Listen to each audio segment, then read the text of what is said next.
be either Harshita or Padmavati. Padmavati I have given. Arshita I am not seeing in the list. Okay, I have given you permission. Lachi Molala, no? Lachi Molala. Hello? Is it Lachi Molala? Yes. Okay, I have given the permission.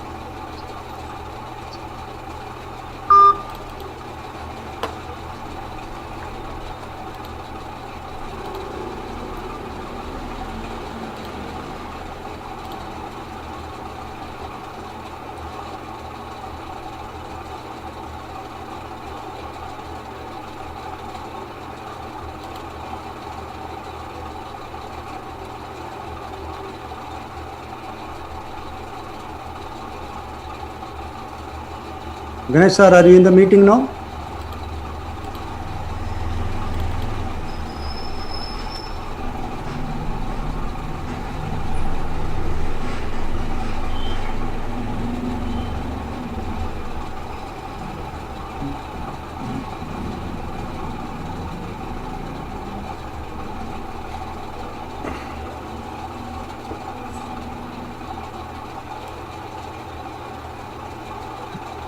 Ganesh sir, you can unmute and talk. Are you in the meeting? Yeah. I am there in the meeting. I would like to share my Sir, I am giving you the permission. Right.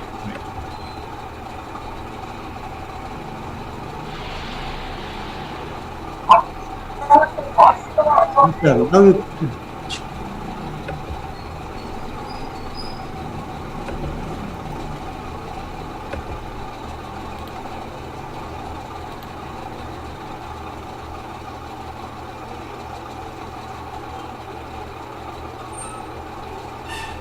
Are you able to see my screen? sir, it come now. Clear. Okay, wonderful. Another 5 will start. Sorry? By another 5 minutes we can start. Yeah, sure. You please let me know when I should start. Yeah, I am waiting. Okay.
Manju, we can start. Sir, we are okay. Manju, yes, sir. We'll start. We'll give some introduction and we'll start. Yes, sir. Okay. Good afternoon to one and all. Myself, Dr. Manjunatham, Associate Professor, Department of ECE. It's a warm welcome to one and all for the second one-day webinar on Indian navigation system. Okay. First, we had a very good response which was being conducted on the topic Industry 4.0, and to add it, second webinar we are conducting on Indian navigation system by Dr. T. Subramanya Ganesh, STRAC, ISRO, Department of Space, Government of India. It gives me an immense pleasure to welcome all the respective heads of the department of various institutions and BGI, all the faculty members, and my dear students. The famous quote, "An investment in knowledge pays the best interest," by Benjamin Franklin. We are here welcoming one and all for this today's second webinar in our department, which is being conducted on Indian navigation system. Now, I would request our beloved HOD to share his thoughts on this webinar. It's over to you, sir. Dear friends, dear HODs and colleagues, it is a honor for us. We have got a senior scientist from ISRO who accepted in his busy to deliver the webinar today. Hello. I would like to welcome Mr. Hello. T. Subramania Ganesh. Hello. He is a DGM in NSA. He is the main man behind this Indian navigation system, and we are going to learn it. I request all the students to interact with him, and this is an opportunity we got for ourselves to interact with the senior scientist of ISRO, and this is the message from me. And I would like to welcome all my HODs and other colleagues and professors from other colleges and faculty from other colleges. It is an honor for us to have the session like this, and welcome all, and welcome to Subramania Ganesh sir. So, and I would like to invite Madam Manjula to introduce Ganesh. Thank you, Thank sir. you, sir. Thank you, sir. A very good afternoon, everyone. I feel honored to introduce today's resource person, T. Subramania Ganesh. Shri T. Subramania Ganesh obtained an engineering degree in Electronics and Communication Engineering from Tantai Periyar Government Institute of Technology, University of Madras in 1997. Sir also obtained a master's degree in satellite technology from the Department of Aerospace Engineering, Indian Institute of Science, Bangalore in 2004. Shri T. Subramania Ganesh has been working with the ISRO telemetry tracking and command network since 1997. In 2007, Sir was appointed as the project manager of the Indian Regional Navigation Satellite System ground segment. In 2012, he was appointed as the Deputy Project Director of the IRNSS Network Timing Facility. His achievements are realization of an indigenous Navy reference receiver, precise timing facility of the state-of-the-art ISRO navigation centers. Shri T. Subramania Ganesh has 30 publications in national journals and 5 publications in international journals. 2 of his papers received the Best Paper Award. Currently, he is pursuing his PhD degree at the North Cap University. Thank you, sir. Over to Ganesh sir. Before that, I request all the participants to mute yourselves. From my side, I can mute everything. And please interact with the resource person. And now over to you, sir. Ganesh sir, over to you. Yeah, good afternoon. Thank you for the very kind words. My special thanks to Mrs. Rupa, my colleague, and Mr. Venkatesh for having for this webinar. I'm here basically to give you a very interactive session on what we have done in this country with regard to satellite navigation. So I would encourage all the students to interpret navigation. So I would encourage all the students to interrupt me as and when they feel. If they have a question, they can just let me know, and I would be able to answer their questions then and there. So I would really prefer that this is a very interactive session, and I have prepared a few slides. I'm basically okay if you want me to just talk without any slides, I'm still okay. But I just prepared a few slides so that it gets your attention on what I'm basically trying to speak. So with that preamble, let me start this introduction. So my new PC is slightly slow, so you may have to bear with a little bit of delay. Are you getting the slide here? The slide reads guidance, navigation, and control. Yes, sir. Yes, sir. Wonderful. Okay, so let me introduce you. This is the cockpit of an aeroplane. How many of you students or teachers or faculty members have been in a cockpit of an aeroplane? Have you ever been inside a cockpit of an aeroplane? Yes, sir. Today, very good. Today you cannot do that. You will be detained if you do it. But some of us, like one of you responded, we have had the fortune of getting into the cockpit of an aeroplane, and dials and dials. This is called as the avionics bay. So this is generally responsible for the 3 main functions of an aircraft. It is called as guidance, navigation, and control. I thought I will just give you a little bit of introduction as to what these 3 mean before we can proceed to the rest of the the presentation. So guidance, by guidance in aerospace parlance, we mean as where the craft should go. For example, if I want to launch a spacecraft in space and I tell the launch vehicle, see, you achieve this kind of an inclination, you achieve this kind of an altitude, you achieve this kind of an eccentricity, this kind of whatever radius of argument of perigee, whatever that is. So you give the launch vehicle a set of instructions and guidance as to what the launch vehicle should do and where it should launch the spacecraft. So those set of guiding principles, we call it as guidance. So guidance is essentially where you want the craft to go. That is guidance. Gives me an immense pleasure. Navigation is that set of instrumentation in the craft that tells you where you are. You could be halfway to your target or source, or you could be very close to your destination. Wherever you are, where you are is specified, is measured unambiguously and unequivocally by the navigation instrumentation. So navigation is that set of instrumentation which tells you where I am. Actuation tools in the craft which help you to go from where you are right now to where you have to go to. And if you do it optimally, we call that as optimal control. So am I making sense? Guidance is that set of algorithms which tell you where you have to go to. Navigation tells you where you are right now, and control lets you go from where you have to go to where you want to go. So with that primary introduction on what guidance, navigation and control is, I will now take you to what the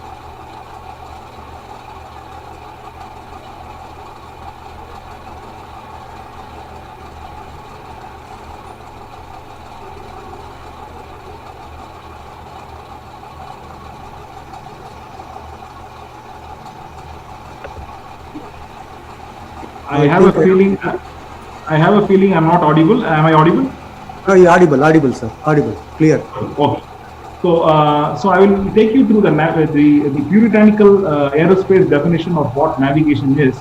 This navigation was given by my professor, Professor Mahapatra, when I was in the institute, and I have never forgotten this definition. He said, navigation is the art of sensing the state parameters of a craft from within a craft. Okay, so let's dwell a little deeper into this definition. When you say state parameters of a craft, the state parameters could be position, velocity, attitude, and attitude rate. When I say attitude, I mean orientation of the craft in terms of yaw, roll, and pitch, how it is oriented in space, in three-dimensional space. And attitude rate could be whether it is rotating in one direction or the other. So if I can sense any of these four parameters that I told you, position, velocity, the orientation of a craft, and the rate of orientation of the craft. And the craft itself could be an aircraft, a spacecraft, a launch vehicle, a missile, an ornithopter, a helicopter, it could be anything. So from any of these crafts, if I am able to sense any of these four parameters, namely position, velocity, and attitude rate from within the craft, then basically I am doing navigation. Now if I sense any of these parameters of a craft from outside the craft or external to the craft, then I am basically doing what is called surveillance.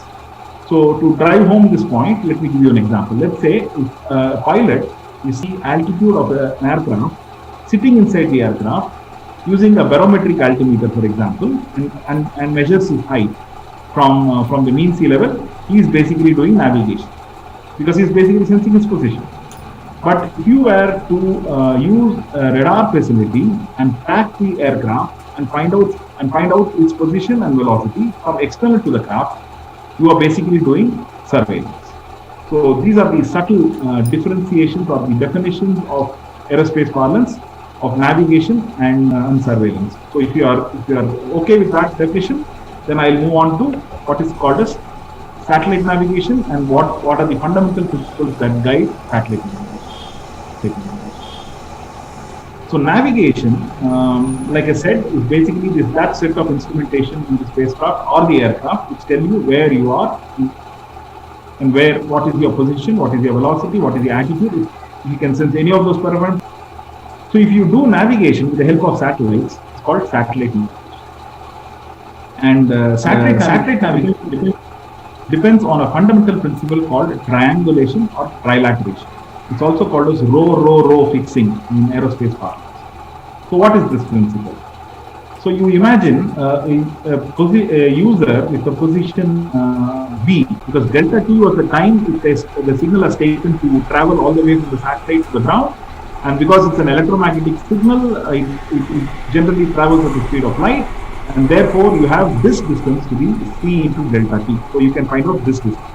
Now the satellite, by magic, so it's broadcasting its position here. So we'll come to that point later, how it is knowing its position. So right now you imagine that the satellite knows its position, it's broadcasting its position, and it has sent a signal, and using that signal found out the one-way distance between myself and the satellite. So now this is known and this distance is known. Now using these two, I can construct an equation which is very similar to this.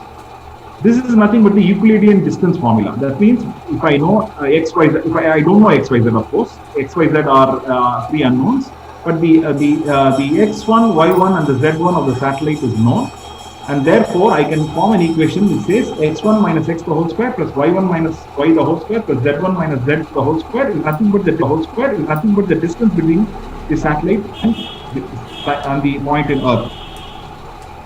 So basically what this means is I am constructing a sphere with the satellite as the center. I am constructing a sphere of radius r1, and I am saying the user could be anywhere on that sphere.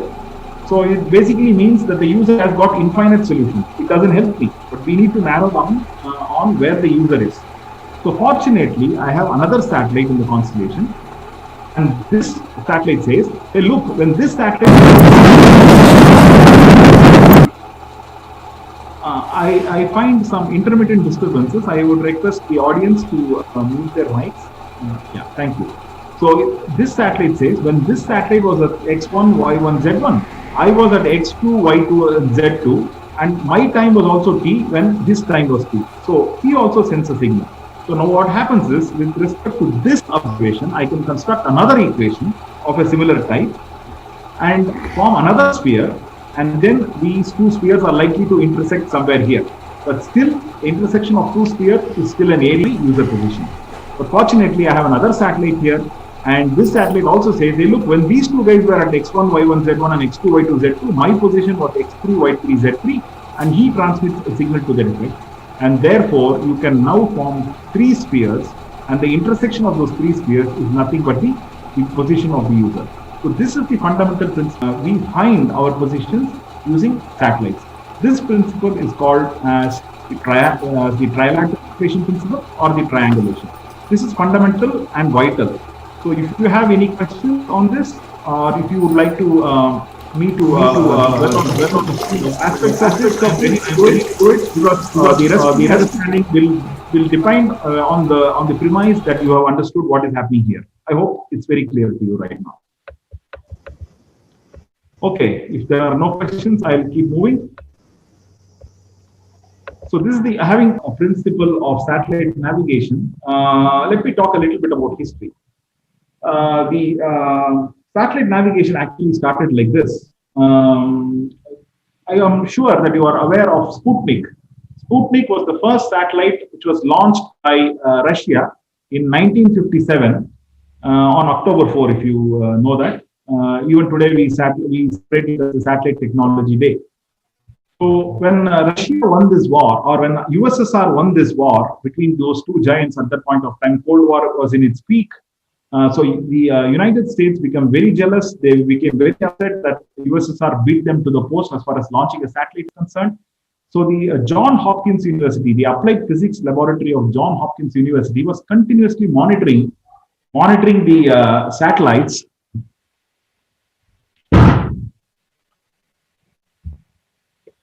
Was continuously monitoring the satellite. The satellite was supposed to be broadcasting a signal, and but what the Johns Hopkins University was measuring was a frequency with a small shift, and they did not understand why that should come. Finally,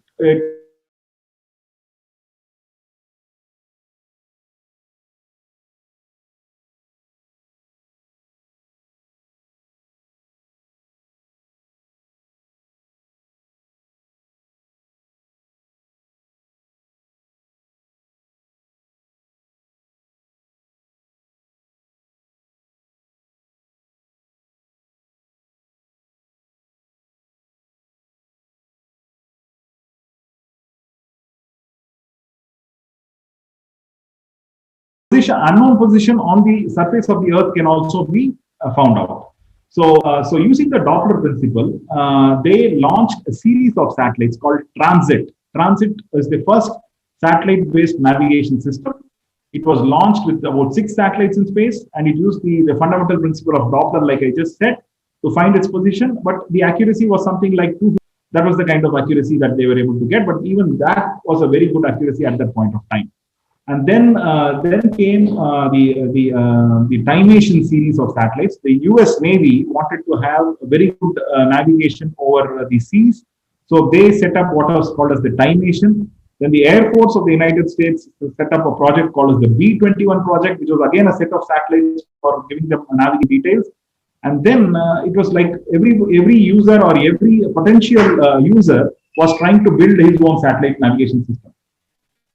So in 1978, the US Space Command formed what is called as the Joint Program Office. The Joint Program Office said, the Navy, the Air Force, the Army, whoever was trying to set up various satellite navigation systems, you please pool all your money, give all the money to us. We will set up one navigation system which will take care of all your requirements. So in 1975 of what is called as the Navstar Global Positioning Systems, the first satellite was launched, of course, in 1979. By 1993, the constellation of about 24 satellites were in place. And since then, GPS, or the Global Positioning System, has revolutionized the way we are navigating. And today, it's the foremost and the primary navigation, satellite-based navigation systems that we use. But it is right now owned by the Department of Defense. I want you to understand that this is not a NASA project. This is in fact a very strategic project, and it is owned by the Department of Defense. So, so let me get into what is called as the Indian perspective. So India, or the ISRO, has 2 main projects as far as satellite navigation is concerned.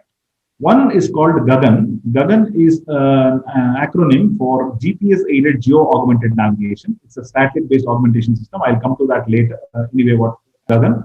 And the second major navigation project that we have is the IRNSS, which has also been rechristened as the NAVIC by the Indian Prime Minister. NAVIC stands for Navigation with Indian Constellation. So these are the 2 main satellite navigation systems that is there as far as India is concerned. So I will talk about each one of them as I go ahead. So before that, I thought let me give you some introduction on what is the kind of challenges that we face in aerospace navigation. So right now, all aircrafts are being navigated like this.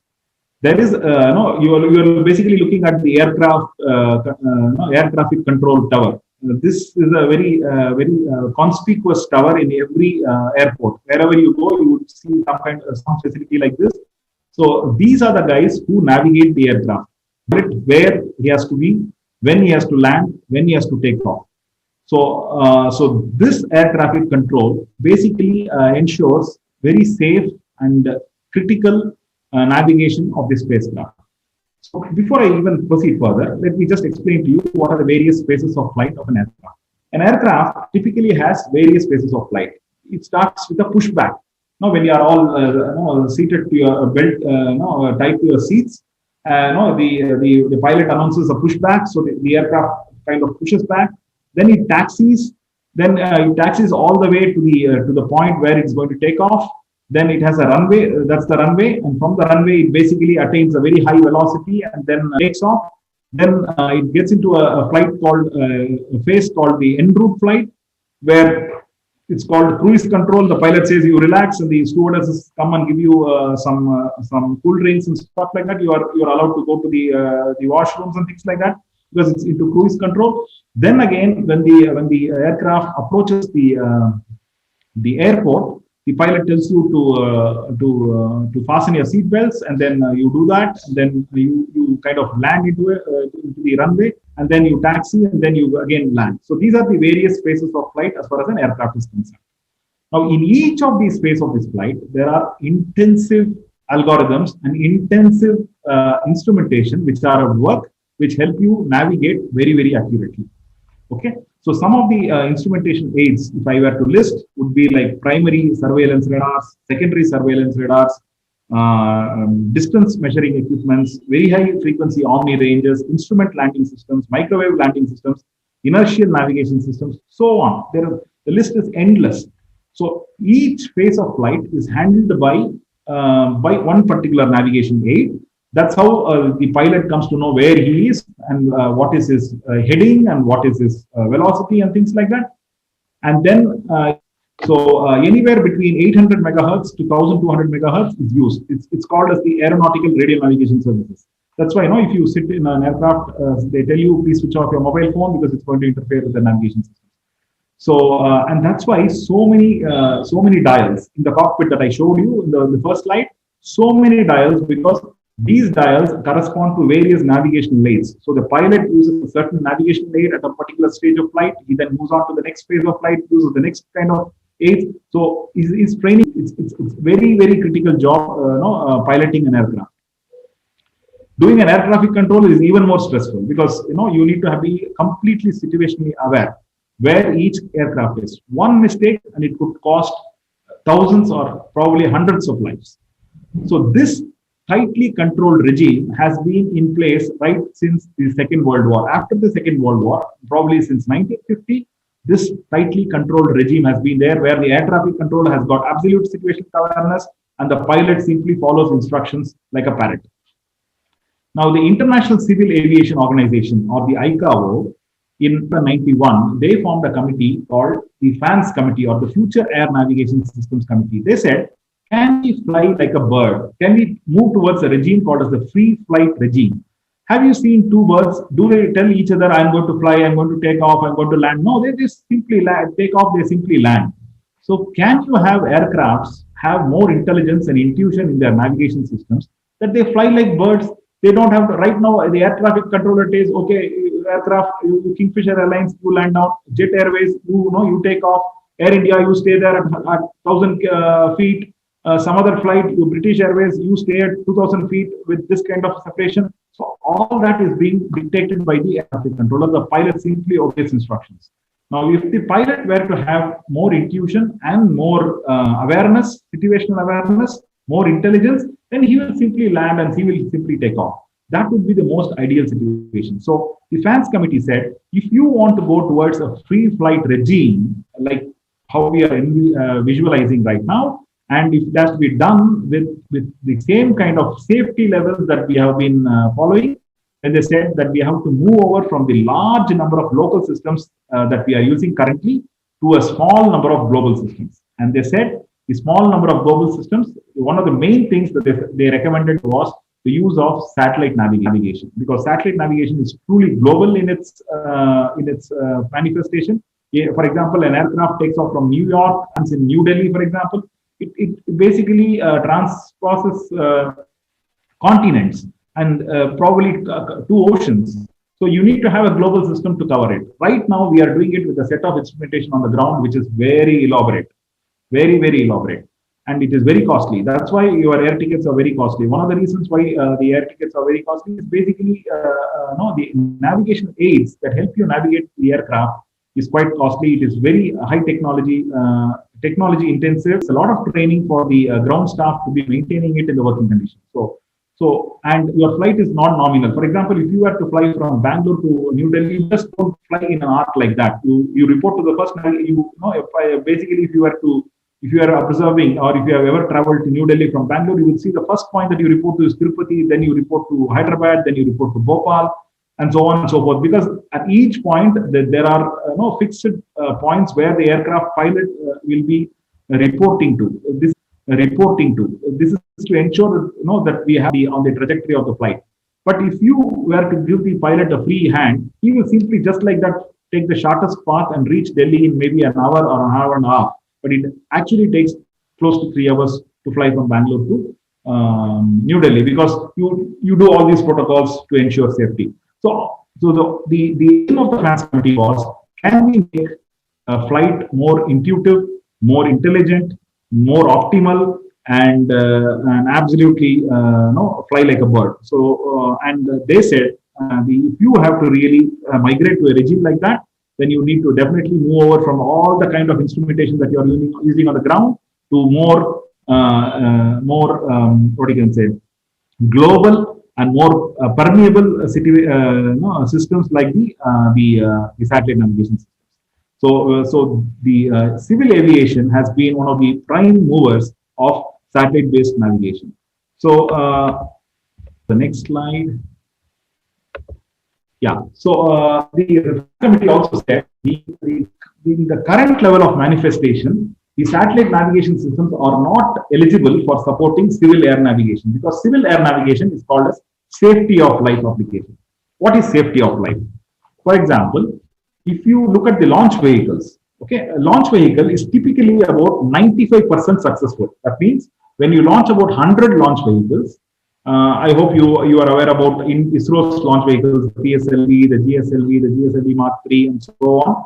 So if you were to take about 100 of them, 100 of these launches, we would be generally successful in about 95 attempts. 5 attempts generally. No.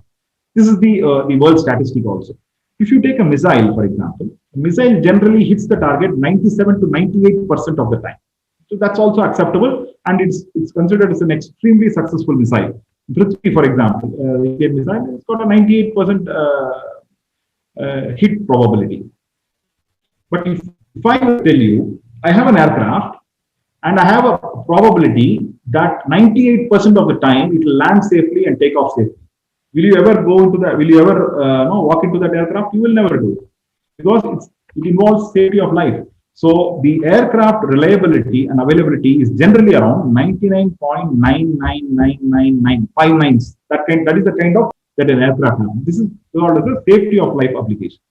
So it actually translates to one crash in 147 years. The design itself will only permit about one crash in 147 years. That is how the aircraft is designed. Everything is designed with so much redundancy that nothing can fail. In spite of that, we have crashes because of so many other operational errors and unfortunate incidents. But generally, if you look at any kind of transport system, be it bus transport system, be it road transport system, be it railway transport system, be it marine transport system, and the aircraft system, the aircraft transport system is way more safer than any of the other ground-based or sea-based or water-based transportation systems.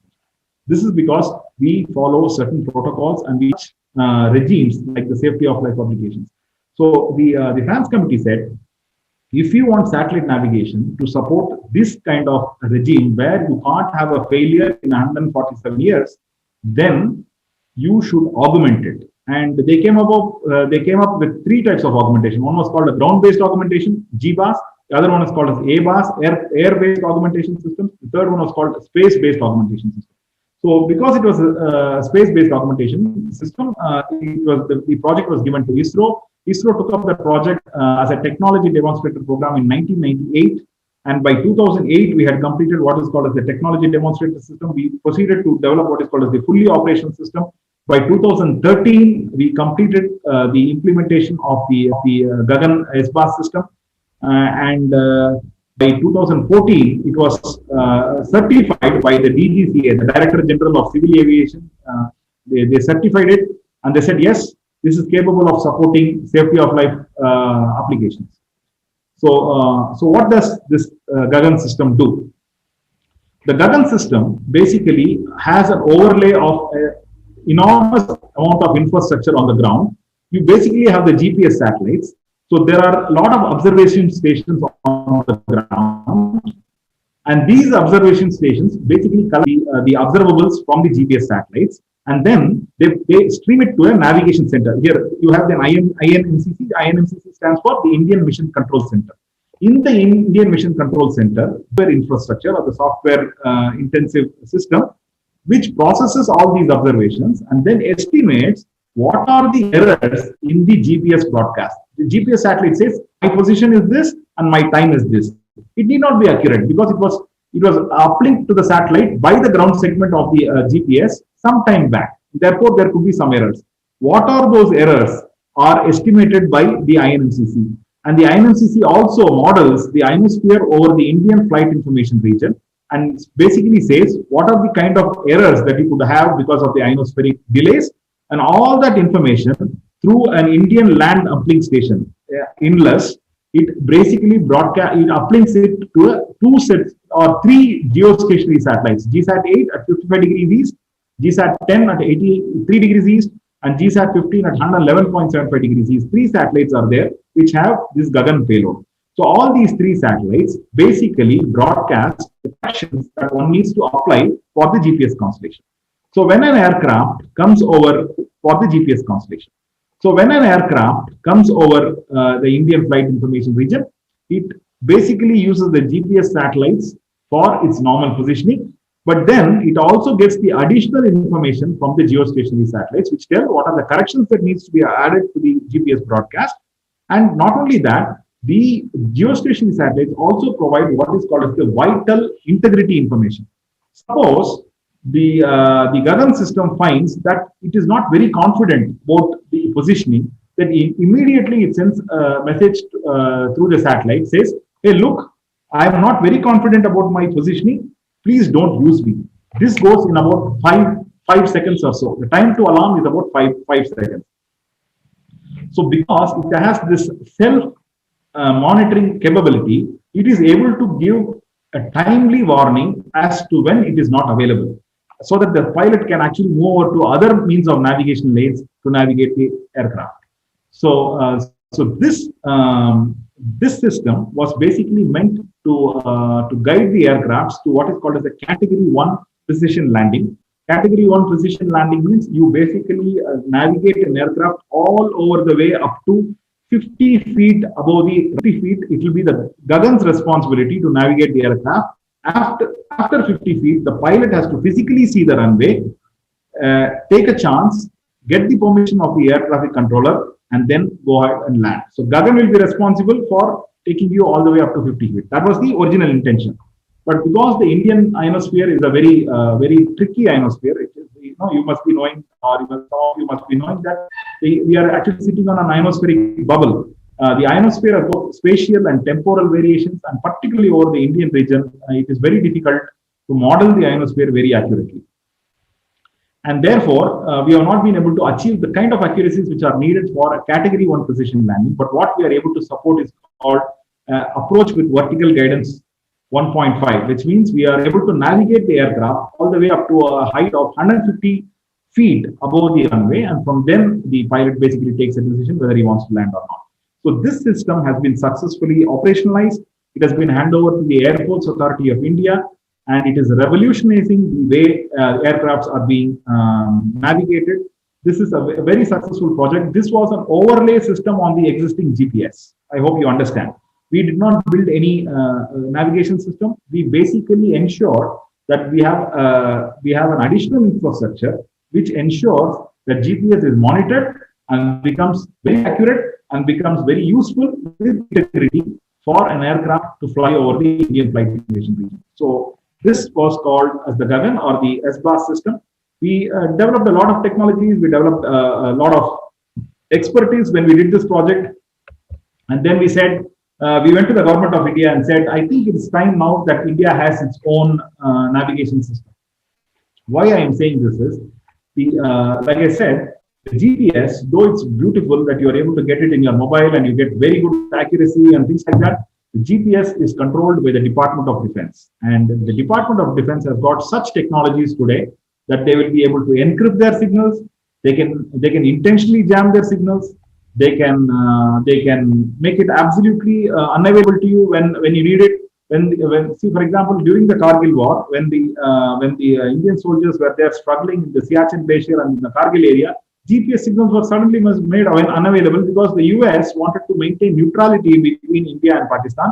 They did not want them used by any of our armed forces or neither by our enemy armed forces. But still, it was a problem for our soldiers who were equipped with GPS receivers for navigating themselves. So, and therefore, satellite navigation today is considered as strategic national infrastructure. And therefore, the Russians came as the Europeans have come up with their own system called Galileo. The Chinese have come up with their own system called Beidou. And it was time that India came up with its own constellation. So we said we have to have our own constellation. We need not fight with the United States in terms of accuracy, in terms of their modernized signals. We can have a more modest system, but let it be a self-reliant, self-controlled system, which will be available really needed when there is a hostile situation. So with that intention, we designed and made a big project report and then submitted to the government of India. It was approved, and then when we went about building the system, the rectangle that you see here is the targeted area. In this area, which is around 1,000 mile boundary, we wanted to target an accuracy of better than 20 meters, which means that if we have a NavIC receiver and if you are going to track NavIC satellites, your position accuracy should be better than 20 meters. With that intention, we went about building a space segment and a ground segment for the NavIC system. The space segment, we wanted to do it with minimal satellites. Like I said, the GPS consists of 24 satellites. It has also got 6 pair satellites which can be which are already launched. So it basically is a constellation of 30 satellites. And with the kind of complexity and sophistication that the GPS satellites have, it would cost us anywhere between 10,000 to 12,000 crores to build that kind or build and realize that kind of a constellation. So going for the orbits like the GPS satellites we launched it to, we thought we'll get into the geostationary orbits because geostationary orbits provide you continuous visibility of a satellite from a given point on Earth. So we thought with a constellation of about 7 satellites, we could basically cover the intended target area of 1,500 kilometers. So at these positions that I have shown you, 31.5, 55, these are all the longitudes at which the satellites are placed. So 3 of them are placed in geostationary satellites. 4 of them are placed in 2 geosynchronous orbits, which is a slight inclination of about 29 degrees. And this kind of covers the entire service area that I have been talking about. And as far as the broadcast signals are concerned, the IRNSS satellites broadcast 2 signals, L5 1176.45 and S2492.028. Let me just talk a little bit on why 2 frequencies are used. Even if you take, for example, the GPS satellites, the GPS satellites have got 2 frequencies. Some of you who work with GPS might be knowing L1 at 1575.42 and L2 at 2027.60. Why that is so is because anywhere between 90 kilometers to 900 kilometers, you have what is called as the ionosphere. Now, this ionosphere is basically formed because of the sun's activity. Because of the sun's activity, the neutral atoms, positive and negative ions, and they basically kind of float in that particular region that I have been talking about. Now, these ionized particles have a tendency to refract electromagnetic signals which come in contact with them. That means the refractive index of the ionosphere is slightly different from the refractive index of vapor. And therefore, if you have electromagnetic signals traveling from spacecraft, for example, it will, I was talking about in the fundamental triangulation principle, I was talking the satellite sends the signal at T, I got it at T plus delta T, and therefore I know delta T is the time that the satellite signal has traveled and to arrive at the one-way range distance. Now that fundamental premise will be wrong because the ionosphere is going to take an extra time in refracting the signal and delaying the signal. So this is the fundamental problem as far as microwave communication is concerned, that the ionosphere has a refractive effect on it, and therefore you would like to estimate it and mitigate it. Fortunately, in 1968, a scientist by name Klobuchar, he modeled an empirical method by which if you have so one of the reasons why he was able to do that was the ionosphere is a dispersive medium. That means if your frequency is F1, your delay is D1. That means your delay that the ionosphere induces on the frequency depends on the additional SIS. SIS stands for Signal in Space Enhancements in the upcoming navigation satellites. I hope I have time to talk about all that, but let me quickly finish what the basic navigation system looks like. So how does the NavIC function? The NavIC, like I said, has got about 7 enormous infrastructure on the ground. It consists of basically the two fundamental responsibilities of the ground segment are orbit determination and time synchronization. You basically, because spacecraft has to broadcast its position, the spacecraft doesn't know its position. It is the ground segment which basically has got all the intelligence. It basically does what it establishes the orbit of the satellite and then uploads all this information to the spacecraft. Spacecraft then broadcasts it like a parrot, and simply says my position is this. Similarly, the spacecrafts have atomic clocks, rubidium atomic frequency standards on board. So we maintain a timing center on the ground, and then we maintain very, very precise time. We have atomic clocks on the ground. We have both cesium as well as active hydrogen masers. We have an ensemble of atomic clocks. We maintain very, very good time, very accurate and very stable time. We steer the time to Indian Standard Time using a technique called two-way satellite time and frequency transfer. And then we align the routes to the same time as the ground time. I know this is slightly going to be complex, but I'm trying to make it as simple as possible for you. So what basically we are saying is, if you were to imagine all the 7 different watches, there is a watch on the ground. So what I do is I adjust all these 7 watches to the same time as that of the ground watch. And this ground watch, I keep it very, very accurate by using very good type of clocks. So that's the fundamental principle. So once the time and the orbits of the satellites are very well established, then the broadcast of the satellites begin, and then the users with navigation receivers will be able to receive these signals, and then go. If they have 4 satellites in their visibility, they can solve for X, Y, Z, and time. Why you need 4 satellites? Because you want to solve for 4 variables. You want to solve for your latitude, longitude, altitude, and time. And therefore, you need to have minimum 4 satellites. So as long as you have 4 satellites in space, you can go ahead and solve for your the 4 unknowns. So this system has been operational since 2017. We are now in the process of upgrading and augmenting the satellite navigation performance.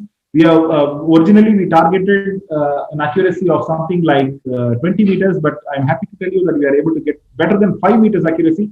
But we are not happy sitting at 5 meters accuracy. We want to get into 1 meter accuracy. So we are improving the quality of the atomic clocks. We have built within the country. We are also attempting ground-based technology. All the first generation technology was all procured from foreign companies. And right now we are in a complete indigenization spree. Every critical technology that is required on the ground, be it atomic clocks, be it reference receivers, be it CDMA ranging modems, be it laser ranging systems, everything we are developing it in the country and realizing it in the country. The second generation is absolutely Atmanirbhar kind of an approach. And these are some of the facilities that we have developed. Maybe if you are interested, you can visit our facilities and to host you. And yes, and so this is the kind of receivers that are there in the market right now.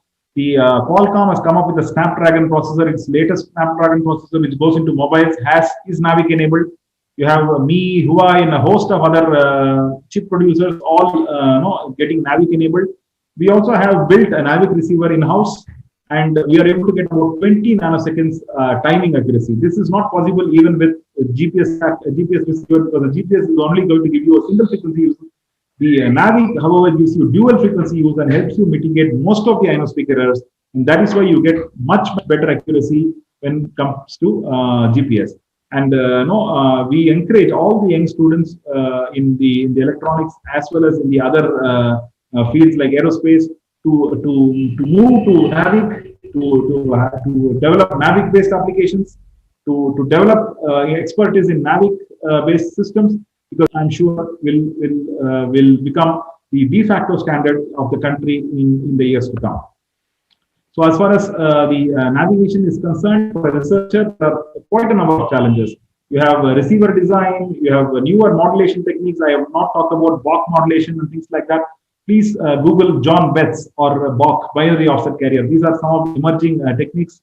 You have a lot of ionospheric studies, atmospheric studies, exciting techniques like the PPP and the RTK, the precise point positioning and the real-time kinematics, which assure you about centimeters kind of accuracy. Today we have some crazy applications like a mother tracking a baby, to inches kind of resolution. You have automatic driving and all that enabled because the positioning accuracy has simply gone into the centimeter and the millimeter kind of arena. Then you have timing, you have orbit determination, you have code encryption, you have code design, you have constellation design, you have a host of challenges as far as researchers are concerned. So satellite navigation is a very fertile field as far as the researcher is concerned. There are enormous amount of challenges, both in the space segment as well as in the ground segment, as well as in the applications area.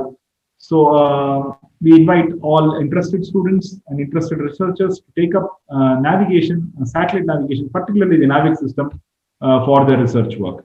And all I'm basically saying is, in summary, that India has come a long way as far as satellite navigation is concerned.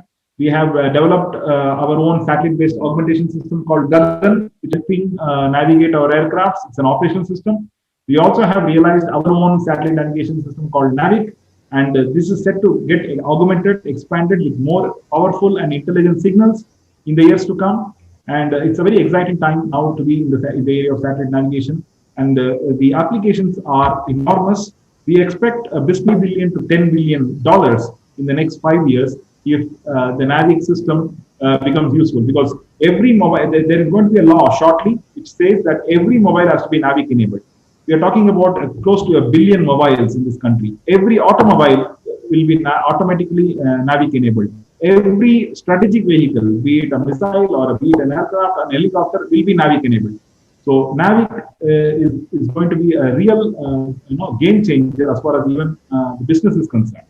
Therefore, it makes sense for academic institutions to get into this area at an early stage, so that you have the necessary expertise, you have the necessary the kind of legacy that you have in your institution, so that you can produce students who will be useful for the industry.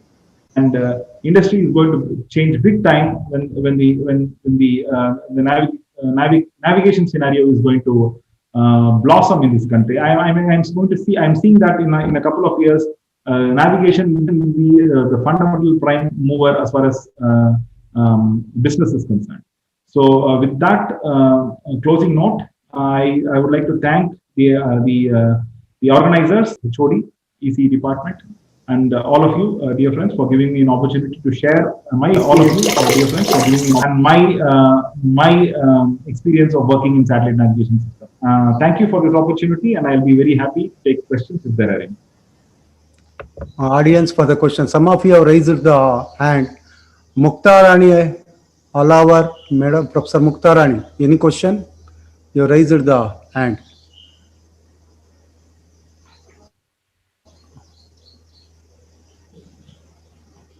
Anybody is wanted to ask question? Unmute yourself and ask the question.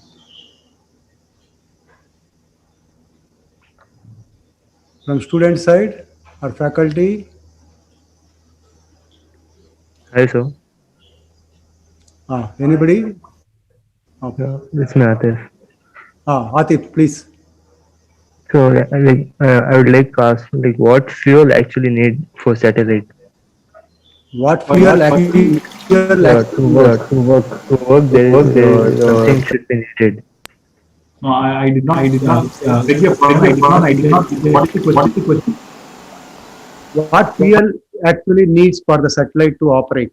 Fuel. Yeah. You are talking about fuel? Yeah. Yes, sir. Okay. See, the satellites are not powered crafts like an aircraft. The aircraft needs fuel and an oxidizer, because it's a combustion engine kind of thing. A satellite, for example, basically depends on two principles or the centrifugal force. So, because of the interaction of these two forces, the satellite doesn't need any fuel. It just, you don't need anything for the Earth itself is a natural satellite of the sun, and the moon is a natural satellite of the Earth. Do they need any fuel? No, just their initial velocity and the angular momentum is good enough to keep them going. Because of the conservation of angular momentum, they keep going and going. Similarly, all you need is you need a launch vehicle to take it to a certain altitude, and then the launch vehicle hurls the spacecraft with a certain velocity, and it just, because there is a certain atmosphere and there are other perturbation forces, the orbit generally gets degraded, and therefore you have small rockets or thrusters in the spacecraft which use fuels like they could use monopropellants or bipropellants, and they could use electrical propulsion, ion propulsion. There are varieties of techniques which satellites use, but basically for the fundamental orbital motion that the spacecraft has, you don't need any fuel. It's just the initial velocity which the launcher gave, it just goes on with that with that velocity. You don't need any fuel. It's not a powered motion at all. I hope I've been able to make you understand this. Any other question? I'll just take this off. Chetan. Okay, Chetan wants to unmute yourself and ask the question. Chetan.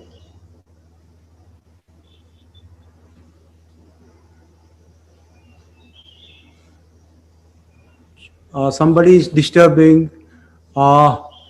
Annotation is not. Don't annotate. Please ask the question.